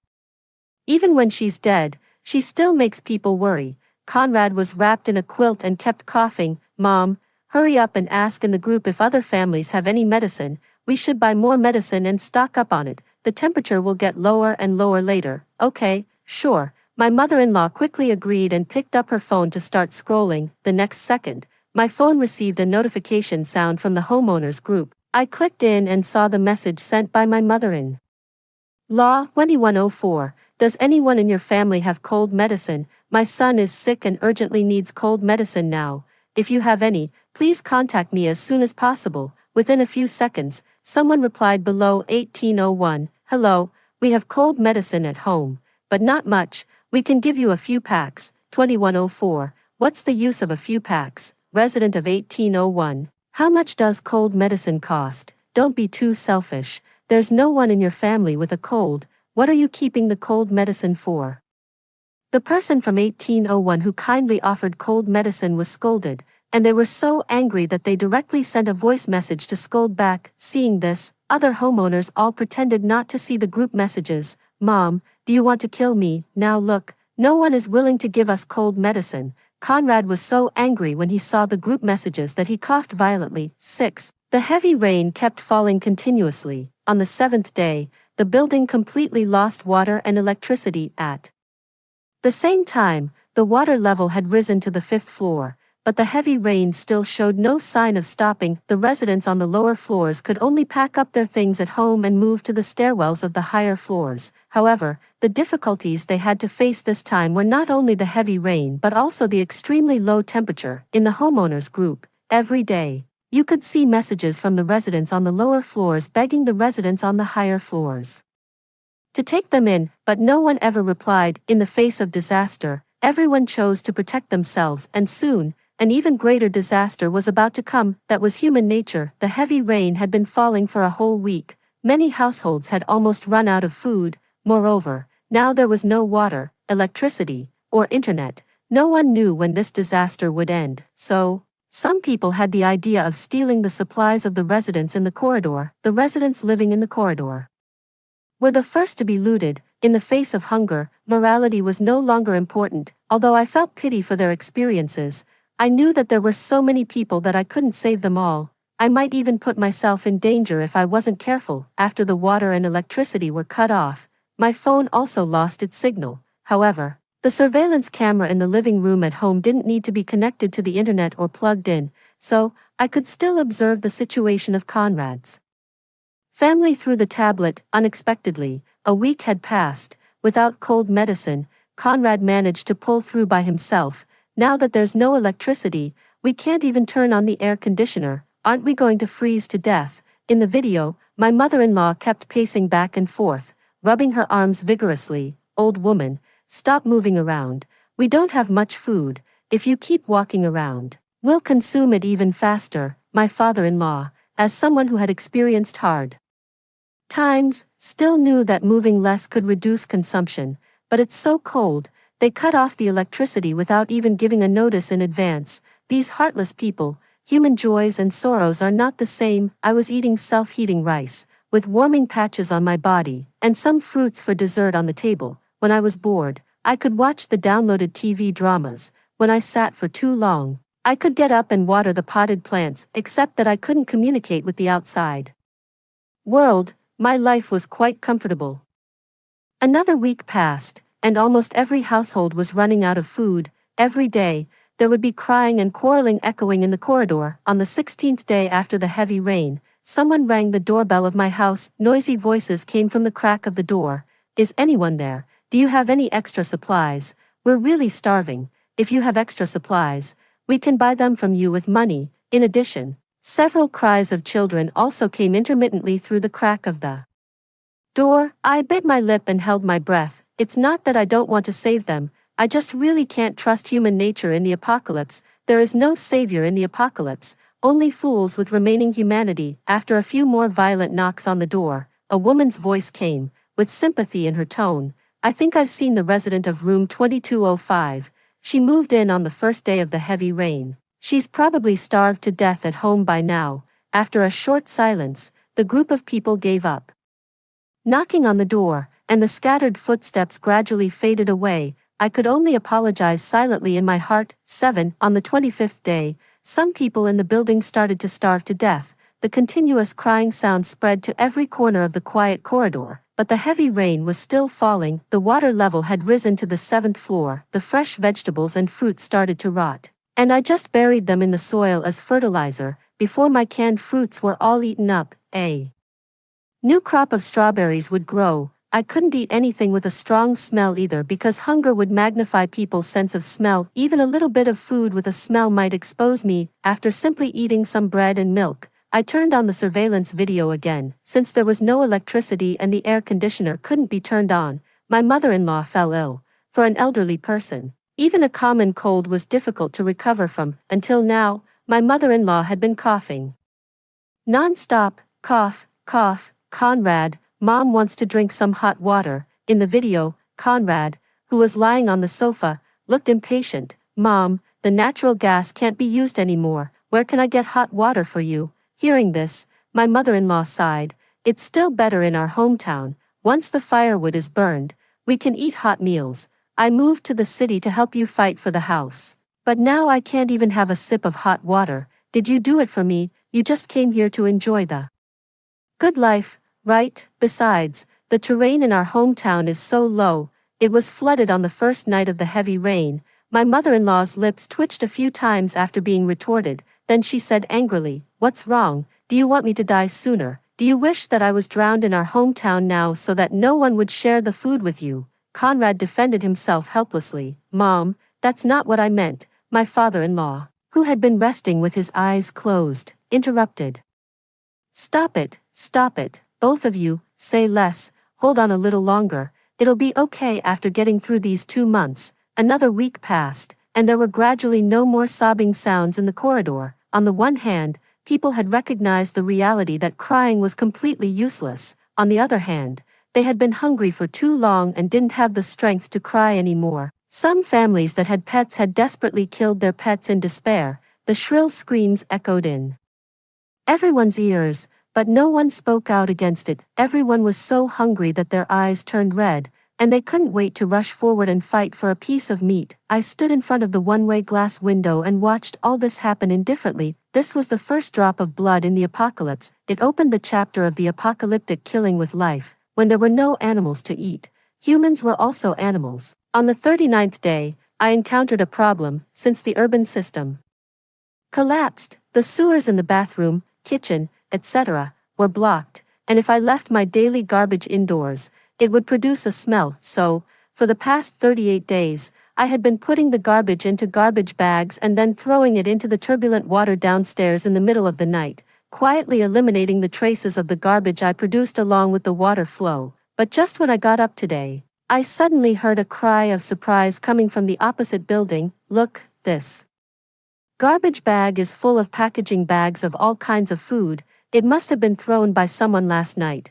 The rain has been lighter these 2 days, and the water flow isn't as turbulent, so this bag of garbage wasn't washed away. Search house by house. There must be someone hoarding supplies privately. 8. Immediately, the people in the 2 buildings started a massive search. I was so nervous that my heart was pounding wildly. The current residents had already gone crazy with hunger. If they found me, it wouldn't be just about stealing food. What should I do? What should I do? The neat and massive footsteps were getting closer and closer, and clearer, as if the enemy army of thousands of troops was about to attack the city gate. At the same time, what happened on the opposite building tugged at my heartstrings again. A mother desperately tried to protect the small bag of bread in her arms, but in the face of the siege of hundreds of starving people, she still weakly let go of both hands. Hundreds of people crowded in the narrow corridor, fighting for the small bag of bread.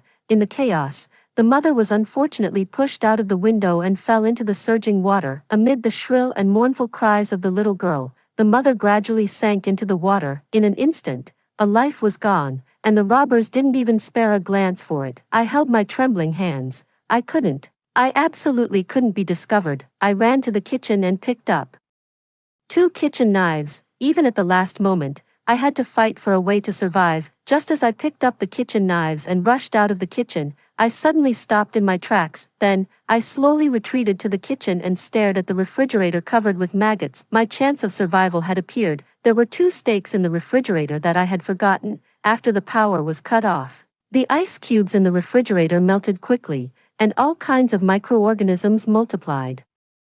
Until today, the steaks had rotted and stunk, and were covered with maggots. As soon as I opened the refrigerator, a strong stench hit me in the face. I stuffed my nose with a tissue and carefully took out the steaks with a garbage bag. I placed the rotten and stinking steaks close to the crack of the door, and it was best to let the maggots crawl out through the crack of the door. Then, I picked up a fan and fanned the steaks. Soon, the foul smell filled the whole room. The massive footsteps were getting closer and closer. I kept fanning without stopping.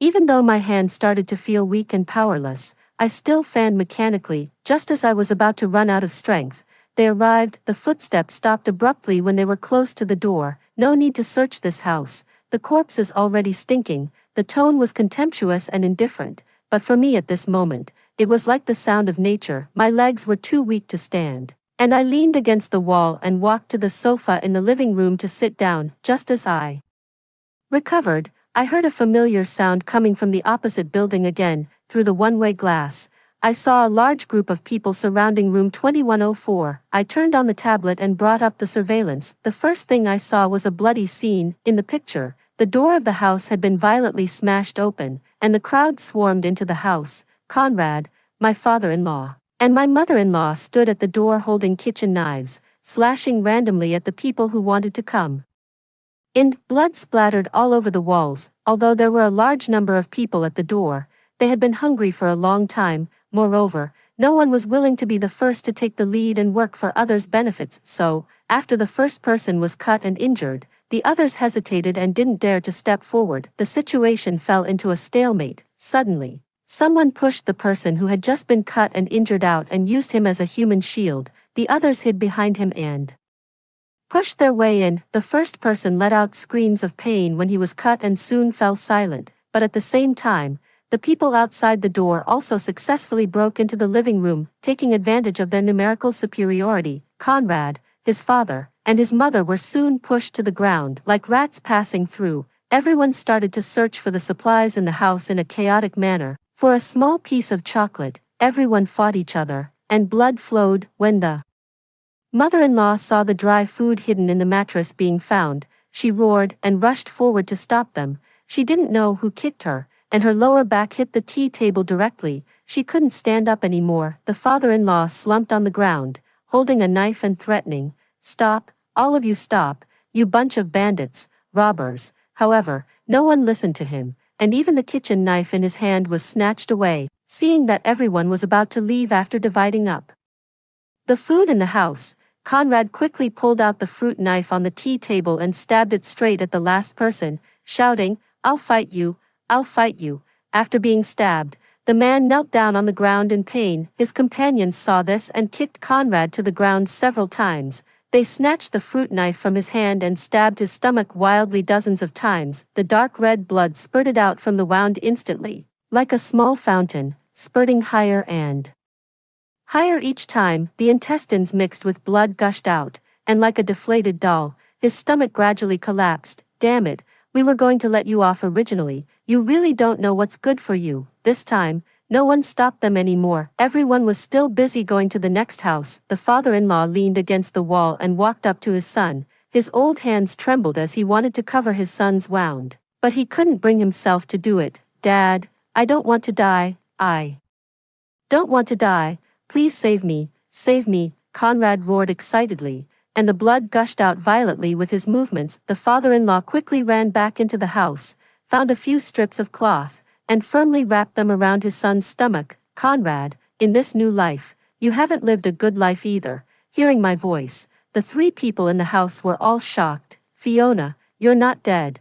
Where are you now?" The father-in-law reacted first and stood up in a hurry, looking for the source of the voice. "You don't have to worry about where I am, you just need to know that I'm doing well now. Come to think of it, I should thank you, Conrad. If it weren't for you telling me that the end of the world was coming, I'm afraid I wouldn't be much better off now." Conrad propped himself up, his face full of confusion. I told you. When did I tell you, Conrad? You probably never dreamed that on the day you were reborn, I suddenly heard your inner thoughts. On that day, I knew everything. I knew that the heavy rain would start at 7 o'clock, not 10. I knew that you wanted to take this opportunity to kill me and embezzle my house and money alone. Conrad, in this new life, if it weren't for your greed and viciousness, you wouldn't have ended up like this. Conrad, who had learned all the truth, hugged his head in disbelief and mumbled, "It's impossible." But then, his eyes were filled with hope again. "Sorry, wife, I was wrong. Please forgive me. I promise I'll live a good life with you in the future. I beg you to save me, save me.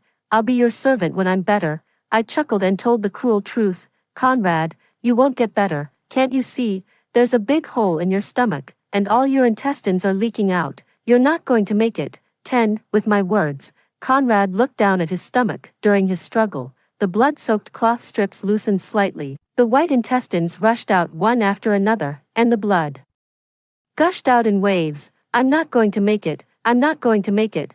Conrad was so frightened that he tried to stuff his intestines back into his stomach. However, the next second, Conrad fell straight to the ground. He had no breath left. "My son," the father-in-law quickly ran to Conrad again. After confirming that his son was really dead, his eyes turned scarlet, and he gritted his teeth and cursed me. "Fiona, you will die a bad death. I will live. I want to live and tell everyone about your evil deeds." I sneered. He didn't dare to kill the real executioner in front of him and regarded me as the enemy who killed his son. It was just a comfort for him. I closed the tablet and no longer paid attention to their subsequent situation, because I was confident that they could never survive in the apocalypse. In hunger and pain, the second month finally passed. On the 61st day, unprecedentedly, a ray of sunlight appeared in the sky. Threads of sunlight shone on the surging water surface through the thick clouds. This was a good omen. With sunlight, there was hope. I moved the potted plants to the window to welcome the first ray of sunlight in their lives. After moving all of them, I also stood in front of the window, feeling this rare sunlight. Suddenly, two familiar figures appeared on the opposite floor. It was the father-in-law and the mother-in-law. They were holding the inflatable boat I had bought before. I understood in my heart that all their supplies had been snatched away. staying here would only lead to starvation. They wanted to take the inflatable boat to their younger son's place, but they didn't know that, apart from food supplies, an inflatable boat was a luxury at this time. I looked at the people behind them with green eyes and shook my head regretfully, as I expected. Just as the father-in-law helped the injured mother-in-law onto the boat and was about to take his first step, the hungry wolves behind them immediately pounced forward. They directly pushed the father-in-law into the water, then boarded the inflatable boat and kicked the mother-in-law, who was trying to rescue the father-in-law, down. The two of them only had time to flounder twice in the surging water. In the blink of an eye, they disappeared without a trace. The glass started to fog up again, but this time, it was different. This time, the temperature was starting to rise. The golden sunlight not only brought brightness but also a warm power. The thick clouds gradually dispersed, revealing large patches of sunlight. The world became bright again. The sunlight would shine on every dark corner and wake up the murky soul, those who were fighting, those who were gnawing on the remaining limbs, and those who were killing each other were all at a loss under the warm sunlight. Just then, a rumbling sound came from above. It was a rescue plane. On the 61st day after the heavy rain hit, 2 months later, the urban system was re-established. All the bloodshed and filth were washed away, and the memories of these 61 days would be forever sealed in the hearts of everyone who successfully survived. Year later, I suddenly had an urge to know the news about Cyrus. I called him out of curiosity. Sorry, the number you dialed cannot be reached at the moment. Please try again later.